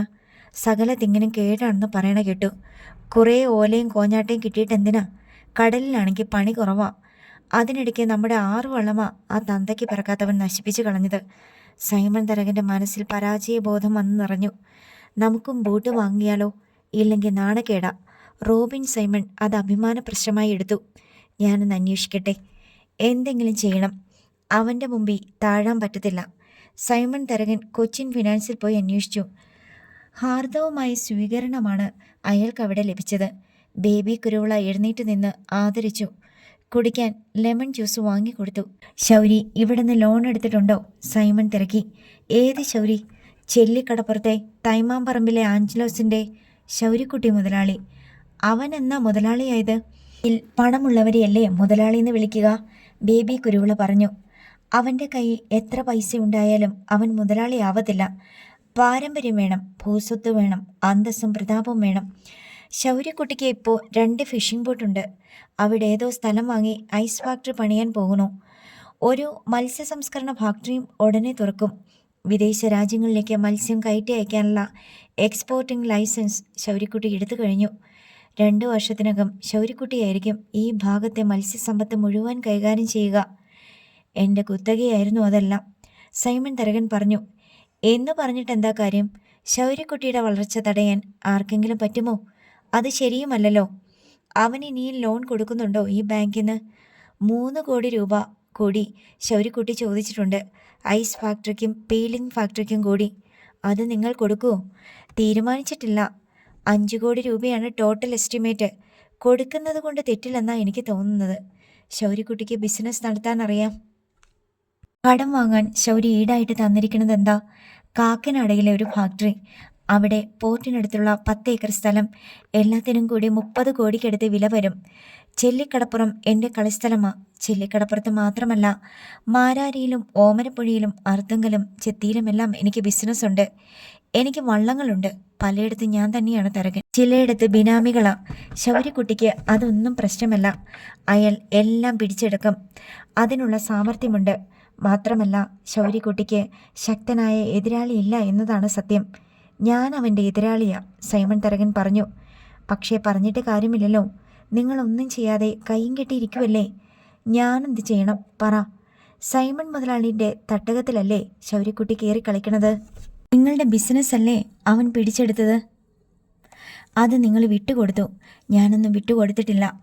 അവൻ കാശിൻ്റെ പൊളപ്പ് കണ്ട് പിടിച്ചെടുത്തതാ. ശൗര്യക്കുട്ടിയേക്കാൾ വലിയ പണക്കാരനല്ലേ നിങ്ങൾ? പാരമ്പര്യവും പ്രതാപവും ഇല്ലേ? ആരെങ്കിലും സ്വന്തം കക്ഷത്തിലിരിക്കുന്ന ബിസിനസ് ശത്രുവിന് വിട്ടുകൊടുത്ത് കൈയും കെട്ടിയിരിക്കുമോ? അവനെ എൻ്റെ കയ്യിലോട്ട് കിട്ടുന്നില്ല, അതാണ് പ്രശ്നം. തല്ലും വഴക്കും കൊണ്ട് വലത് നേടാൻ പറ്റുമോ? മുതലാളിയുടെ കയ്യിലിരുന്ന ബിസിനസ് എല്ലാം മുതലാളി തിരിച്ചു പിടിക്കണം. ശൗര്യക്കുട്ടി 2 ബോട്ട് വാങ്ങിയെങ്കിൽ സൈമൺ മുതലാളി 1 ബോട്ട് കൂടുതൽ വാങ്ങണം. 3 എണ്ണം. ശൗര്യക്കുട്ടി ഐസ് ഫാക്ടറിയും ഫിഷ് ഫാക്ടറിയും തുടങ്ങുന്നതിന് മുമ്പ് സൈമൺ മുതലാളി അത് തുടങ്ങണം. അങ്ങനെ മാത്രമേ ശൗര്യക്കുട്ടിയെ തോൽപ്പിക്കാൻ പറ്റൂ. എവിടെയും അവൻ്റെ മീതെ നിൽക്കണം. അവൻ തോറ്റ് തുന്നം പാടണം. ഫിഷിംഗ് ബോട്ടൊക്കെ വാങ്ങണമെങ്കിൽ നല്ല പൈസയാവത്തില്ലേ? 1.5 കോടി രൂപ വേണ്ടി വരില്ലേ ഓരോ ബോട്ടിനും? പിന്നെ എൻജിൻ, വല, അങ്ങനെ ഓരോരോ സംഗതികൾ വേണ്ടേ? അതും വേണ്ടി വരും. പൈസ ഇറക്കിയാലേ കാര്യങ്ങൾ നടക്കൂ, ബേബി കുരുവിള പറഞ്ഞു. എനിക്ക് കുറച്ച് ലോൺ കിട്ടണമെങ്കിൽ ഞാൻ വല്ലത് ഈട് തരേണ്ടി വരുവാ. സൈമൺ മുതലാളി ആവുമ്പോൾ വലിയ ഈടൊന്നും വേണ്ട. ഇവിടത്തുകാരനാണല്ലോ. മാത്രമല്ല വായ്പ തിരിച്ചടയ്ക്കാനുള്ള ആസ്തിയുമുണ്ടല്ലോ. ശൗര്യക്കുട്ടി വീടും പുരയിടവും ഒന്നും സ്വന്തമായിട്ട് ഇല്ലാത്തവനാണെന്ന് ഓർക്കണം. എന്നാലും എന്തെങ്കിലും ഈട് തരണ്ടേ? മുതലാളിക്ക് പുരയിടമല്ലേ ഇഷ്ടം പോലെയുള്ളത്? ഡസൻ കണക്കിന് ഏക്കറുണ്ടെന്നാ ഞാൻ കേട്ടത്. അത്രയ്ക്കൊന്നുമില്ല, എന്നാലും ഉണ്ട്. ചെല്ലിക്കടപ്പുറം എൻ്റേതാണ്. അവിടെ ഇരിക്കുന്ന കടകളൊക്കെ എനിക്ക് തറവാടക തരണുണ്ട്. അതുകൂടാതെ മീൻ വണ്ടികൾ പാർക്ക് ചെയ്യുന്ന സ്ഥലം. കടപ്പുറം മുതൽ തീരദേശ ഹൈവേ വരെ എൻ്റെ പുരയിടമാണ്. തെങ്ങും പറമ്പ് വെറുതെ കിടക്കുമല്ലേ, അത് ഈട് വെച്ചാൽ മതി. എത്ര ഏക്കർ ഉണ്ടാവും? അതൊരു 10-12 ഏക്കർ ഉണ്ടാവണം. കുറേ റോഡിന് പോയി, കുറച്ച് കടലെടുത്ത് പോയി, എന്നാലും ഉണ്ട്. വീടിരിക്കുന്ന സ്ഥലം എത്ര ഏക്കറുണ്ട്? അത് 6. അത്രയൊക്കെ മതി. ബേബി കുരുവിള എളിമയോടെ പറഞ്ഞു. ഇവിടെ ലോണിനൊക്കെ എത്രയാ പലിശ? സൈമൺ തരകൻ തിരക്കി. സ്റ്റേറ്റ് ബാങ്കിൻ്റെ ഒക്കെ പലിശയേ ആവത്തുള്ളൂ. സൈമൺ മുതലാളിക്ക് കുറച്ചുകൂടെ ഇളവ് ചെയ്തു തരാം. പ്രൈവറ്റ് ഫിനാൻസുകാരെ പലിശ കൂടുതലായിട്ട് വാങ്ങുന്നതായിട്ട് പൊതുവെ ഒരു ധാരണയുണ്ട്. ഞങ്ങളെ ആ കൂട്ടത്തിൽ പെടുത്തണ്ട. സത്യം പറയാലോ, ശൗര്യക്കുട്ടിക്ക് കൊടുത്തതിനേക്കാൾ ഇളവ് തരാം. സൈമൺ മുതലാളി ഉദ്ഘാടനം ചെയ്ത സ്ഥാപനമല്ലേ ഇത്? ആ നന്ദി ഞങ്ങൾക്ക് എപ്പോഴും ഉണ്ട്. സൈമൺ തരകൻ അല്പം കൂടി ഞെളിഞ്ഞിരുന്നു. അങ്ങനെയാ വേണ്ടത്. സൈമൺ മുതലാളിക്ക് എന്തിനുള്ള ലോണാ വേണ്ടത്? ബോട്ട് വാങ്ങാനോ അതോ ഐസ് പ്ലാന്റും മത്സ്യ സംസ്കരണ ഫാക്ടറിയും തുടങ്ങാനോ? ഏതാ നമുക്ക് പെട്ടെന്ന് ആദായകരം? എനിക്ക് തോന്നുന്നത് ഐസ് പ്ലാന്റും ഫാക്ടറിയുമാണെന്നാ. അത് രണ്ടും ശൗര്യക്കുട്ടി തുടങ്ങാൻ പോകുന്നതേ ഉള്ളൂ. സൈമൺ മുതലാളി തുടങ്ങുന്നുവെന്ന് കേട്ടാൽ ശൗര്യക്കുട്ടി ഒന്നറയ്ക്കും. അവനും കൂടി തുടങ്ങിയാൽ നമുക്ക് ഭീഷണിയാവത്തില്ലേ? സൈമൺ മുതലാളിയാണ് ആദ്യം തുടങ്ങുന്നതെങ്കിൽ ശൗര്യക്കുട്ടിക്ക് ലോൺ കൊടുക്കത്തില്ല. കൊച്ചിൻ ഫിനാൻസിന് ശൗര്യക്കുട്ടിയേക്കാൾ വലുത് സൈമൺ തരകന. അത് വേറെ കാര്യം. പാരമ്പര്യവും അന്തസ്സും സ്വത്തും ഉള്ളവരോടാ ഞങ്ങൾക്ക് കൂടുതൽ പരിഗണന. അങ്ങനെ തന്നെയാണ് വേണ്ടത്. അതിനിപ്പോൾ ഞാൻ എന്നതാ ചെയ്യേണ്ടത്? മുതലാളി വീട്ടിൽ ചെന്ന് എല്ലാവരുമായിട്ട് ആലോചിച്ച് സൗകര്യം പോലെ വന്നാൽ മതി. ബോട്ട് വാങ്ങാൻ മുതലാളിക്ക് താല്പര്യമുണ്ടെങ്കിൽ ശൗര്യക്കുട്ടി വാങ്ങിയതിനേക്കാൾ വില കുറച്ച് ഞാൻ ഏർപ്പാടാക്കാം. ഒഡീഷയിലെ എൻ്റെ ബ്രദറിന് പോർട്ടിലാണ് ജോലി. അയാൾ വിചാരിച്ച 10 ലക്ഷം മുതൽ 20 ലക്ഷം രൂപ വരെ വില കുറച്ച് വാങ്ങിത്തരാൻ പറ്റും. നല്ല സ്വാധീനം അയാൾക്ക് അവിടെ. ഞാനൊന്ന് ആലോചിച്ചിട്ട് പിന്നെ വരാം. മനസ്സിൽ ദിവാസ്വപ്നങ്ങളുമായിട്ടാണ് സൈമൺ തരകൻ തിരികെ പോയത്. അയാൾ ആൺമക്കളുമായി കൂടിയാലോചിച്ചു. ശൗര്യക്കുട്ടിയെ പിന്നിലാക്കാൻ ഉതകുന്ന ഏത് മത്സരത്തിനും അവർ ഒരുക്കമായിരുന്നു.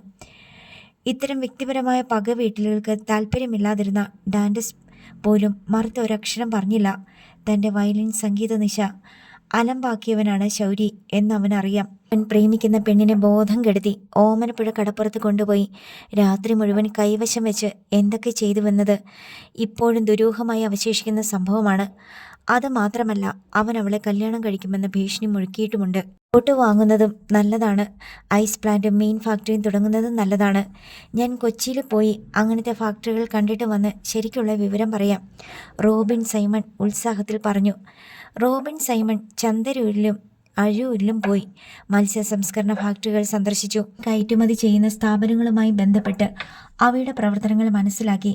മട്ടാഞ്ചേരി ഹാർബറിൽ പോയത് സൈമൺ തരകനും റോയി സൈമണും കൂടിയായിരുന്നു. അവർ മുനമ്പ ഹാർബറിലും പോയി ഫിഷിംഗ് ബോട്ടുകൾ കാണുകയും അതിൻ്റെ ഉടമകളുമായി സംസാരിക്കുകയും ചെയ്തു. ഒടുവിൽ നീണ്ടകരയിലും അന്വേഷണം നടത്തി. ശൗര്യയുടെ മുമ്പിൽ 1 ഇഞ്ച് പോലും തോറ്റുകൊടുക്കാൻ സൈമൺ തരകൻ തയ്യാറല്ലായിരുന്നു. അയാൾ കൊച്ചിൻ ഫിനാൻസിലെത്തി ബോട്ട് വാങ്ങാനും ഐസ് പ്ലാന്റ് തുടങ്ങാനും വേണ്ടിയുള്ള ലോൺ തരണമെന്ന് ആവശ്യപ്പെട്ടു. ഒരൊറ്റ ഡിമാൻഡ് മാത്രമേ അയാൾക്കുണ്ടായിരുന്നുള്ളൂ. ചെല്ലിക്കടപ്പുറത്തോട് ചേർന്നുള്ള തെങ്ങിൻ പറമ്പ് ഈടുവയ്ക്കുമ്പോൾ തറവാടക പിരിച്ചെടുക്കാനുള്ള അവകാശം മാത്രം വിട്ടുകൊടുക്കില്ല. അത് പ്രത്യേകിച്ച് പറയണോ സൈമൺ മുതലാളി? തിരിച്ചടവിന് മുടക്കം വരാത്തിടത്തോളം കാലം ഞങ്ങൾ മുതലാളിയുടെ വസ്തുവിലേക്ക് എത്തി നോക്കുക പോലുമില്ല. ബേബി കുരുവിള പറഞ്ഞു. അറിയാം, എന്നാലും ഒന്ന് പറഞ്ഞു വെച്ചെന്നേ ഉള്ളൂ. സൈമൺ തരകൻ സംപ്രീതനായി പ്രതിവചിച്ചു. ചെത്തിക്കടപ്പുറത്ത് ബുള്ളറ്റ് മോട്ടോർ സൈക്കിൾ നിർത്തി ശൗര്യക്കുട്ടി ഇറങ്ങി. കീ ചെയിൻ ഊരിയെടുത്ത് വിരലിലിട്ടു. വളരെ വർഷങ്ങൾക്ക് മുമ്പ് ഉണ്ടായ 2 സ്മരണകൾ മായാതെ കിടപ്പുണ്ട് ശൗര്യയുടെ മനസ്സിൽ. അതിലൊന്ന് കേവലം 3 വയസ്സുള്ളപ്പോൾ ആരും കാണാതെ ആരോടും പറയാതെ കടൽ തീരം വഴി ചെത്തിക്കടപ്പുറം വരെ ഓടിയതാണ്. അന്ന് എമിലി അടിച്ച അടി ഇന്നും അവൻ മറന്നിട്ടില്ല. രണ്ടാമത്തെ ഓർമ്മ ജാനറ്റിൻ്റെ നോട്ട് ബുക്കിൽ നിന്ന് കീറിയെടുത്ത 4 പേജ് കടലാസുമായി മൈക്കേലിൻ്റെ വീട് തേടി വന്ന സംഭവമാണ്. വീട്ടിൽ നോട്ടടിക്കുന്ന മെഷീൻ ഉണ്ടെന്ന് മൈക്കേൽ പറഞ്ഞത് വിശ്വസിച്ചിട്ടാണ് ജാനറ്റിൻ്റെ നോട്ട് ബുക്കിൽ നിന്ന് 4 പേജ് കീറിയെടുത്തത്. ആ കടലാസ് മൈക്കേലിൻ്റെ വീട്ടിൽ കൊണ്ടുപോയി 100ൻ്റെയും 50ൻ്റെയും നോട്ടുകളാക്കി അടിച്ചെടുക്കണമെന്നും അത് ചായക്കടയിൽ കൊടുത്ത് ചില്ലലമാരയിലിരിക്കുന്ന ബോണ്ടയും ഒന്നുവടയും മതി വരുവോളം തിന്നണമെന്നുമുള്ള ആഗ്രഹം അടക്കി പിടിച്ചാണ് അന്ന് വന്നത്. മൈക്കേൽ പിന്നീട് ഇറച്ചി കച്ചവടക്കാരനായ ആൻ്റപ്പൻ്റെ മകൻ പീറ്ററുടെ കൂട്ട് കിട്ടിയപ്പോൾ തന്നെ ഉപേക്ഷിച്ചുവെങ്കിലും മൈക്കേലുമായുള്ള കൂട്ടുകെട്ട് മറക്കാൻ പറ്റുന്നതല്ല. മൈക്കേലിൻ്റെ വീട്ടിലെ തട്ടം പുറത്താണ് താൻ ആദ്യമായി ബേബി സൈക്കിളിൽ കയറിയിരുന്ന് അത് ചവിട്ടിയത്. വിശന്നു പൊരിഞ്ഞപ്പോൾ മൈക്കേലിൻ്റെ അമ്മ വിളമ്പി തന്ന ഊണിൻ്റെ രുചിയും ഇപ്പോഴും ശൗര്യക്കുട്ടിയുടെ നാവിലുണ്ട്. ശൗര്യക്കുട്ടി ബൈക്ക് പൂട്ടി വെച്ച് നടന്നു. കാലപ്പഴക്കത്തിൽ പഴയ വഴികൾക്കുണ്ടായ മാറ്റം ശൗര്യക്കുട്ടിക്ക് ദിഗ്ഭ്രംശമുണ്ടാക്കി. ഇടവഴിയിൽ കണ്ട ആളോട് ശൗര്യക്കുട്ടി തിരക്കി, തോബിയസിൻ്റെ വീടെവിടെയാ? തോബിയസിൻ്റെയോ? അയാൾക്ക് ആ പേര് പരിചയമില്ലെന്ന് തോന്നിച്ചു. മൈക്കേലിൻ്റെ പേര് പറയാം. തൻ്റെ കുട്ടിക്കാലത്ത് തോബിയാസിനെയായിരുന്നു ആളുകൾക്ക് പരിചയ കൂടുതൽ. അപ്പോൾ മൈക്കേലും തന്നെ പോലെ വളർന്ന് യുവാവായിട്ടുണ്ടാകണമല്ലോ. മൈക്കേലിനെ ആയിരിക്കും ആളുകൾക്ക് പരിചയ കൂടുതൽ. മൈക്കേലിൻ്റെ വീട് പറഞ്ഞാലും മതി. ഓ, അതോ? അതിലെ പടിഞ്ഞാട്ട് പോയിട്ട് ആദ്യം കാണുന്ന ഇടവഴിക്ക് വടക്കോട്ട് തിരിയണം. അവിടെ നിന്ന് ആദ്യം കാണുന്ന വീട്. ഓ ശരി. ശൗര്യക്കുട്ടി വഴിപോക്കൻ പറഞ്ഞു കൊടുത്ത വഴിയെ മൈക്കേലിൻ്റെ വീട് ലക്ഷ്യമാക്കി നടന്നുപോയി. മൈക്കേലിൻ്റെ വീട്. ചെറിയ ഇടവഴിയിൽ നിന്ന് മുറ്റത്തേക്ക് പ്രവേശിക്കാൻ തുരുമ്പിച്ച ഒരു തകര ഗേറ്റുണ്ട്. ഗേറ്റിന് കഷ്ടിച്ച് 4 അടി വീതിയേ ഉള്ളൂ. എങ്കിലും തൻ്റെ ബൈക്ക് ഇവിടെ വരെ വരുമായിരുന്നല്ലോ എന്ന് ശൗര്യക്കുട്ടി ഓർത്തു. ഗേറ്റ് തള്ളി തുറന്നപ്പോൾ ഉണ്ടായ ശബ്ദം കേട്ട് ശൗര്യക്കുട്ടിക്കൊരു തമാശ തോന്നി. ഇത് കോളിംഗ് ബെല്ലായിട്ടും ഉപയോഗിക്കാം. ശൗര്യക്കുട്ടി മുറ്റത്തേക്ക് കയറി കൈവിട്ടയുടനെ തകര ഗേറ്റ് ശക്തമായി ചെന്നടഞ്ഞ് വലിയ ശബ്ദമുണ്ടാക്കി. ശൗര്യക്കുട്ടി മുറ്റത്തേക്ക് ചെന്നു. വീട്. ശൗര്യക്കുട്ടിക്ക് അമ്പരപ്പ് തോന്നി. എന്ത് ഭംഗിയുള്ള വീടായിരുന്നു.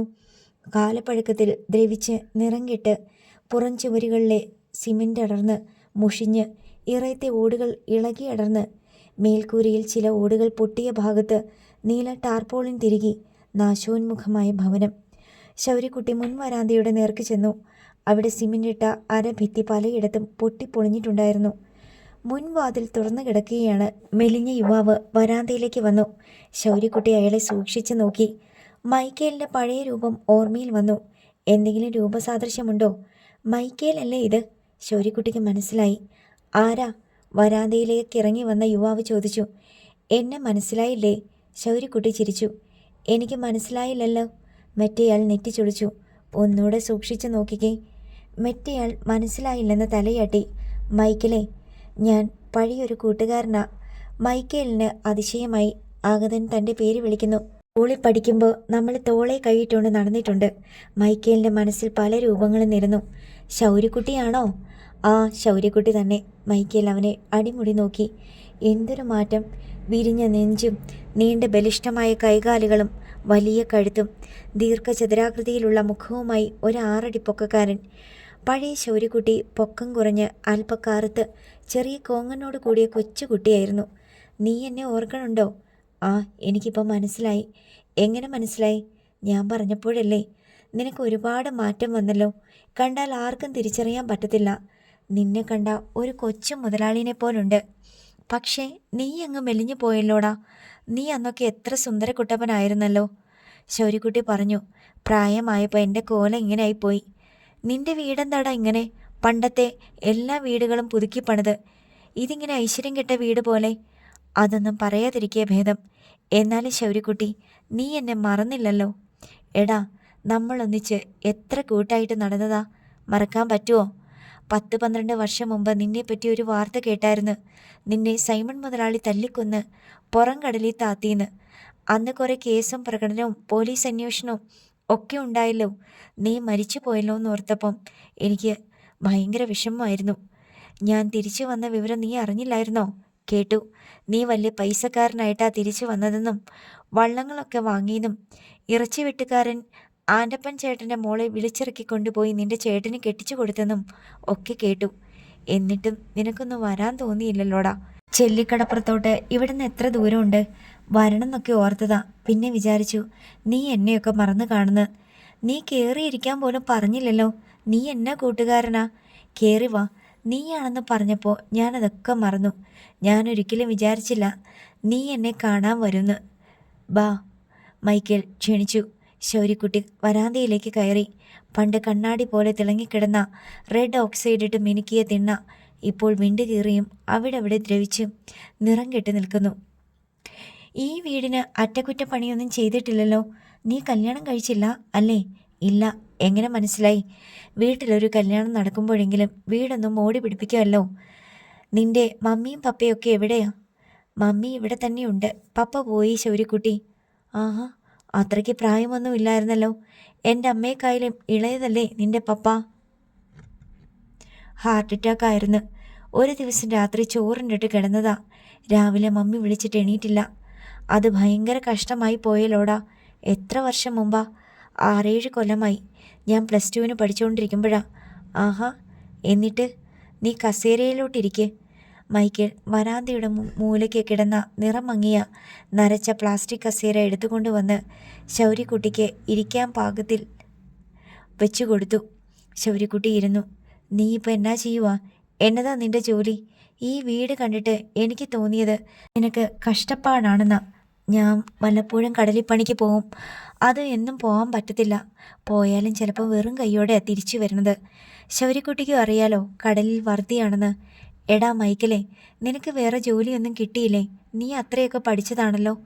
+2 പഠിച്ചവന് എന്ത് പണി കിട്ടാനാ? കടലിൽ പണി തന്നെ ശരണം. അപ്പയ്ക്ക് വലിയ നിർബന്ധമാർന്ന് എന്നെ കടലിപ്പണിക്ക് വിടരുതെന്ന്, പഠിപ്പിച്ച് സർക്കാരിൻ്റെ ജോലി ചെയ്യുന്നവനാക്കണമെന്ന്. പക്ഷേങ്കിൽ പപ്പ പോയതോടെ പഠിപ്പ് തീർന്നില്ലേ? നിനക്കൊരു പെങ്ങളുണ്ടായിരുന്നല്ലോ, മേബിള്. അവൾ കല്യാണം കഴിച്ചോ? ശൗര്യക്കുട്ടി ചോദിച്ചു. ഇല്ലെന്ന്. അവൾക്ക് എന്നെക്കായാലും 3 വയസ്സ് കുറവാണല്ലോ. നിന്റെ മമ്മി എവിടെ? ഇവിടെ ഇല്ലേ? മമ്മി കിടപ്പാ. പപ്പ പോയതോടെ മമ്മിയുടെ ഉശിരും ചുണയും എല്ലാം പോയി. കാണിച്ചു തരാം, വാ. ശൗര്യക്കുട്ടി എണീറ്റു. മൈക്കേൽ അവനെ വീട്ടിനുള്ളിലേക്ക് കൊണ്ടുപോയി. അടച്ചിട്ട ഒരു മുറിയുടെ വാതിൽ തുറന്നു. ഒരു നാറ്റം വായുവിൽ കലർന്നു. കിടപ്പ് രോഗിയുടെ മുറി. ആ നാറ്റം അടിച്ചതേ ശൗര്യക്കുട്ടിക്ക് മനസ്സിലായി. മൈക്കേൽ ചുവരിലെ സ്വിച്ചിട്ടു. ലൈറ്റ് തെളിഞ്ഞപ്പോൾ ഒരു മനുഷ്യരൂപം കട്ടിലിൽ കിടക്കുന്നത് കാണായി. കാലുകൾ മിക്കവാറും നഗ്നമായിരുന്നു. വസ്ത്രമൊന്നും ധരിപ്പിച്ചിട്ടില്ല. ഒരു ഷീറ്റിട്ട് കഴുത്തിന് കീഴ്പോട്ട് മൂടിയിരിക്കുകയാണ്. മമ്മി, മൈക്കേൽ വിളിച്ചു. കട്ടിലിൽ കിടക്കുന്ന മെലിഞ്ഞുണങ്ങിയ സ്ത്രീയുടെ കൺപോളകൾ മേൽപോട്ട് പൊന്തി. ഇതാരാ വന്നിരിക്കണമെന്ന് കണ്ടോ? മൈക്കേൽ ശൗര്യക്കുട്ടിയെ തൊട്ട് കാണിച്ചു. ആ സ്ത്രീ ശൗര്യക്കുട്ടിയുടെ നേർക്ക് നോക്കിയിട്ട് മൈക്കേലിനെ കണ്ണടച്ച് കാണിച്ചു. ശൗര്യക്കുട്ടിക്ക് മമ്മിയെ ഓർമ്മയുണ്ടോ? നല്ല ഓർമ്മയുണ്ട് ലൈസാമ്മ. നിന്റെ പപ്പയുടെ പേര് തോബിയാസ്, നിന്റെ പെങ്ങൾ മേബിൾ. ഞാൻ ഈ വീട്ടിൽ ആദ്യം വന്നപ്പോൾ ഈ വീട് ഒരു സ്വർഗമായിട്ടാണ് എനിക്ക് തോന്നിയത്. ലൈസാമ്മയുടെ കൺകുഴിയിൽ കാണെ വെള്ളം നിറഞ്ഞു. മമ്മിക്ക് എന്നെ മനസ്സിലായോ? ശൗര്യക്കുട്ടി മമ്മിയുടെ മോൻ്റെ വലിയ കൂട്ടുകാരനായിരുന്നു സ്കൂളിൽ പഠിക്കണ കാലത്ത്. വലിയ ക്ലാസ്സിലൊന്നുമല്ല കേട്ടോ, 2ലും 3ലും 4ലും ഒക്കെ പഠിക്കുമ്പോഴാ. ശൗര്യക്കുട്ടി കുനിഞ്ഞു നോക്കിക്കൊണ്ട് പറഞ്ഞു. അവൻ കട്ടിലേക്ക് ഇരിക്കാൻ ഭാവിച്ചപ്പോൾ മൈക്കേൽ തടഞ്ഞു. അവിടെ ഇരിക്കണ്ട, ഞാൻ കസേര എടുത്തോണ്ട് വരാം. അതിലൊക്കെ മൂത്രമൊക്കെ പറ്റണതാ. ഓ, അതൊന്നും സാരമില്ലടാ. ശൗര്യക്കുട്ടി കട്ടിലിൽ തന്നെ ഇരുന്നു. മമ്മിക്ക് പിടികിട്ടിയ? ഊവെന്ന് ലൈസാമ്മ തല എനക്കി. മമ്മിക്ക് സംസാരിക്കാനൊന്നും വയ്യ. പറഞ്ഞാൽ നമുക്ക് തിരിയത്തില്ല, മൈക്കേൽ വെളിപ്പെടുത്തി. പപ്പ മരിച്ച് 2 കൊല്ലം കഴിഞ്ഞപ്പോൾ ഒരു സ്ട്രോക്ക് വന്നതാ. പ്രഷർ കുറഞ്ഞതാണെന്നാ ഡോക്ടർമാർ പറയണത്. എന്തായാലും ഒരു വശം തളർന്നുപോയി. നല്ലപോലെ ചികിത്സിച്ചിരുന്നെങ്കിൽ രക്ഷപ്പെട്ടേനെ. പക്ഷേ പൈസ വേണ്ടേ ശൗര്യക്കുട്ടി? പപ്പ പോയതോടെ എല്ലാം പോയില്ലേ? മൈക്കേൽ പറഞ്ഞു. നിന്റെ തട്ടുംപുറം ഒക്കെ ഇപ്പോഴും ഉണ്ടോടാ? ആ പഴയ കോണിപ്പടിയൊക്കെ? ശൗര്യക്കുട്ടി മൈക്കേലിനോട് ചോദിച്ചു. കോണിയൊക്കെ ദ്രവിച്ചിരിക്കുക. തട്ടുംപുറത്തോട്ട് കയറാൻ വയ്യ. എല്ലായിടത്തും ചിലന്തി വലയാണ്, പിന്നെ എലിയും പൊടിയും. എനിക്കൊന്ന് കാണണം, ശൗര്യക്കുട്ടി ആവശ്യപ്പെട്ടു. മൈക്കേൽ മടിച്ച് അവനെ കോണിപ്പടി സ്ഥിതി ചെയ്യുന്ന പ്രാർത്ഥനാമുറിയിലേക്ക് കൂട്ടിക്കൊണ്ടുപോയി. അവിടെ ലൈറ്റിട്ടു. മൈക്കേൽ പറഞ്ഞത് ശരിയായിരുന്നു. കോണിപ്പലകകൾ ചിലതെല്ലാം ദ്രവിച്ചിട്ടുണ്ട്. ശൗര്യക്കുട്ടിയെ മുകളിലോട്ട് കയറാൻ ഭാവിച്ചപ്പോൾ മൈക്കേൽ വിലക്കി. അതൊടിഞ്ഞു വീഴും, ദ്രവിച്ചിരിക്കുക. ശൗര്യക്കുട്ടി അത് ഗൗനിക്കാതെ ഓരോ പടിയും ഇടിച്ചും തട്ടിയും നോക്കി ബലം പരിശോധിച്ച ശേഷം സൂക്ഷ്മതയോടെ മുകളിലോട്ട് കയറി. തട്ടുംപുറത്തേക്കുള്ള മൂടി പലക ശൗര്യക്കുട്ടി തുറന്നു വെച്ചു. വീണ്ടും മുകളിലോട്ട് കയറി. മൈക്കേൽ പറഞ്ഞത് സത്യമായിരുന്നു. മാറാല കൊണ്ട് മൂടിയ തട്ടുംപുറം, ഒരിടത്ത് കൂട്ടിയിട്ട പഴയ മരസാമാനങ്ങൾ, പൊട്ടിയതും ഒടിഞ്ഞതും തുരുമ്പിച്ചതുമായ പലവിധ ഗൃഹോപകരണങ്ങൾ. ശൗര്യക്കുട്ടി കയറിയ പുറകെ മൈക്കേലും മുകളിലോട്ട് കയറി വന്നു. അവൻ മുന്നിൽ കയറി നിന്ന് കൈകൊണ്ട് മാറാലകൾ വകഞ്ഞു മാറ്റി. നിൻ്റെ ഒരു സൈക്കിൾ ഉണ്ടായിരുന്നല്ലോ, മുച്ചക്രൻ, ബേബി സൈക്കിൾ? ശൗര്യക്കുട്ടി ചോദിച്ചു. അതൊക്കെ എന്നേ തുരുമ്പെടുത്ത് പോയി. തുരുമ്പെടുത്ത് എങ്ങാട്ട് പോയി? നീ വിറ്റ് കളഞ്ഞാ? അവിടെ എവിടെയെങ്കിലും കാണും. ആർക്ക് വേണം ശൗര്യക്കുട്ടി അതൊക്കെ? ഞാൻ ഈ തട്ടുംപുറത്തോട്ട് കയറാറേ ഇല്ല. മഴ പെയ്യുമ്പോൾ ഓട് പൊട്ടി പോയിടമൊക്കെ ചോരും. അപ്പ പ്ലാസ്റ്റിക് ഇടാൻ വേണ്ടി പലപ്പോഴും കയറും. നീ ആ സൈക്കിൾ എവിടെയാണെന്ന് നോക്കിയേ. അതിപ്പോൾ എന്തിനാ? എനിക്ക് കാണണം. മൈക്കേൽ മുന്നോട്ട് പോയി. പൊടിയും മാറാലയും മൂടിക്കിടന്ന തകർന്ന ഗാർഹിക ഉപകരണങ്ങൾക്കിടയിൽ നിന്ന് ആ സൈക്കിൾ കണ്ടുപിടിച്ചു. അതെടുക്കാൻ കുറേ പൊട്ടിയ കസേരകളും ഒരു കാലില്ലാ കട്ടിലും പെറുക്കി മാറ്റേണ്ടി വന്നു. മൈക്കേൽ അതുമായി ശൗര്യക്കുട്ടിയുടെ മുൻപിൽ വന്നു. ആകെ തുരുമ്പെടുത്ത് നിറം മങ്ങിപ്പോയിരുന്നു അത്. അതിൻ്റെ ചക്രങ്ങളൊന്നും കറങ്ങുന്നുണ്ടായിരുന്നില്ല. ഇതെനിക്ക് നീ തരണം കേട്ടോ. ഇതെന്തിനാണ് ശൗര്യക്കുട്ടിക്ക്? ഇതുപോലെ ഞാൻ കൊതിച്ച ഒരു സാധനം ഈ ലോകത്ത് വേറെയില്ല. നീ ഓർക്കുന്നുണ്ടോ? അന്ന് നിന്റെ വീട്ടിൽ വന്നപ്പോൾ ഞാൻ ഈ സൈക്കിളിൽ നിന്ന് ഇറങ്ങിയിട്ടില്ല. വിമാനത്തെ കയറി പറന്നാൽ പോലും എനിക്ക് ഇത്രയും സന്തോഷം കിട്ടത്തില്ല. ഞാൻ ഈ സൈക്കിളും ഇതേ കയറി ചവിട്ടുന്നതും എത്ര ദിവസം സ്വപ്നം കണ്ടിട്ടുണ്ടെന്ന് നിനക്കറിയോ? എനിക്കിപ്പം ബൈക്കുണ്ട്, കാറുണ്ട്, ജീപ്പുണ്ട്, ബോട്ടുണ്ട്. പക്ഷേ അതിനേക്കാളൊക്കെ വലുതായത്. ശൗര്യക്കുട്ടി ആ സൈക്കിളും തൂക്കിപ്പിടിച്ച് കോണിപ്പടി ഇറങ്ങുമ്പോൾ താഴെ ഒരു സ്ത്രീ സ്വരം കേട്ടു. ആരാണ് മമ്മി വന്നേക്കണത്? ആളെ കാണാനില്ല, സ്വരം മാത്രം. മേബിള, പള്ളി പോയിട്ട് വന്നതാ, മൈക്കേൽ പറഞ്ഞു. അവൾ എന്ത് ചെയ്യുന്നടാ മൈക്കേലെ? പപ്പ മരിച്ചപ്പോൾ അവളുടെ പഠിപ്പും നിന്നുപോയി. 10ാം ക്ലാസ്സിലെ പരീക്ഷ എഴുതി ജയിച്ചു. പിന്നെ പോകാൻ പറ്റിയില്ല. ഇപ്പോൾ ചേർത്തലയിൽ ഒരു ജൗളിക്കടയിൽ തുണിയെടുത്ത് കൊടുക്കാൻ നിൽക്കുക. സെയിൽസ് ഗേൾ, മൈക്കേൽ പറഞ്ഞു. ഇന്ന് ഞായറാഴ്ചയല്ലേ, അതുകൊണ്ട് അവധി. ബാക്കി എല്ലാ ദിവസവും പോകണം. പോയാൽ എന്ത് കിട്ടും? മാസം 10,000 രൂപ കിട്ടും. സത്യം പറഞ്ഞാൽ അതുകൊണ്ടൊക്കെയാണ് ഈ കുടുംബം കഴിഞ്ഞു പോണത്. എനിക്ക് വല്ലപ്പോഴുമേ കടലിൽ പണി കിട്ടത്തുള്ളൂ. ശൗര്യക്കുട്ടിയും മൈക്കേലും താഴെയെത്തി. അവർ ലൈസാമ കിടക്കുന്ന മുറിയിലേക്ക് ചെന്നു. അവിടെ ലൈസാമയെ ശുശ്രൂഷിച്ചുകൊണ്ട് കതിര് പോലുള്ള ഒരു യുവതി നിൽപ്പുണ്ടായിരുന്നു. ശൗര്യക്കുട്ടി അവളെ അടിമുടി നോക്കി. മെലിഞ്ഞിട്ടാണെങ്കിലും സുന്ദരിയായ പെൺകുട്ടി. മേബിളെ, ഇതാരാണെന്ന് മനസ്സിലായോ? ശൗര്യക്കുട്ടി. പ്രൈമറി സ്കൂളിൽ പഠിക്കുമ്പോൾ എൻ്റെ കൂട്ടുകാരനായിരുന്നു. അന്ന് നമ്മുടെ വീട്ടിൽ വന്നിട്ടുണ്ട്. മേബിളിന് പക്ഷേ അത്ര ഓർമ്മ പോരാ. അവൾ അന്ന് കുഞ്ഞായിരുന്നു. മാത്രമല്ല ശൗര്യക്കുട്ടി വന്നപ്പോൾ തോബിയാസ് അവളെയും കൂട്ടി ആശുപത്രിയിൽ പോയിരിക്കുകയായിരുന്നു. പക്ഷേ പിന്നീട് ശൗര്യക്കുട്ടിയെപ്പറ്റി അവൾ പലതും കേട്ടിട്ടുണ്ട്. ശൗര്യക്കുട്ടിയെ കാണാതായതും കാരക്കാട്ട് സൈമൺ മുതലാളി ശൗര്യക്കുട്ടിയെ കൊന്ന് കടലിൽ കെട്ടിത്താഴ്ത്തിയെന്ന വാർത്ത വന്നതും എല്ലാം അവളുടെ സ്മരണയിൽ നിരന്നു. 10 വർഷത്തിന് ശേഷം ശൗര്യക്കുട്ടി എല്ലാവരെയും അത്ഭുതപ്പെടുത്തിക്കൊണ്ട് ജീവനോട് തിരിച്ചു വന്നതിനെപ്പറ്റിയും അവൾ കേട്ടിട്ടുണ്ടായിരുന്നു. ആ ശൗര്യക്കുട്ടി ഇയാളാണെന്ന് മാത്രം അവൾക്കറിയില്ല. ഇതിനു മുമ്പ് അവൾ നേരിൽ കണ്ടിട്ടില്ല. മേബിൾ തൻ്റെ മനോവിചാരങ്ങളും കേട്ടറിവുകളും ധാരണകളുമെല്ലാം ഒരു പുഞ്ചിരിയിൽ ഒതുക്കി. ഞാൻ ഈ വീട്ടിൽ ആദ്യം വന്നത് എന്തിനാണെന്ന് മൈക്കേലിന് അറിയാവോ? ഇല്ലെന്ന് മൈക്കേൽ തലവെട്ടിച്ചു. നോട്ടടിക്കാൻ, ശൗര്യക്കുട്ടി വെളിപ്പെടുത്തി. മേബിൾ കണ്ണുമിഴിച്ചു. സ്കൂളിൽ വെച്ച് ഇവൻ എന്നോട് പറഞ്ഞ് ഇവൻ്റെ വീട്ടിൽ നോട്ടടിക്കണ അച്ചുകൂടമുണ്ടെന്ന്. ബുക്കിൻ്റെ കടലാസ് കൊണ്ടുവന്ന നോട്ടടിച്ച് തരാമെന്ന്. ഞാനിന്ന് ജാനറ്റ് ചേച്ചിയുടെ ബുക്കിൻ്റെ കടലാസും പിഴുതുകൊണ്ട് വന്നു. ഇവിടെ വന്നപ്പോഴാണ് ഇവൻ പറയണത് എന്നെ ഇവിടെ വരുത്താൻ വേണ്ടി കള്ളത്തരം പറഞ്ഞതാണെന്ന്. അത് കേട്ട് മേബിൾ ചിരിച്ചു. മൈക്കേലിനും ചിരി വന്നു.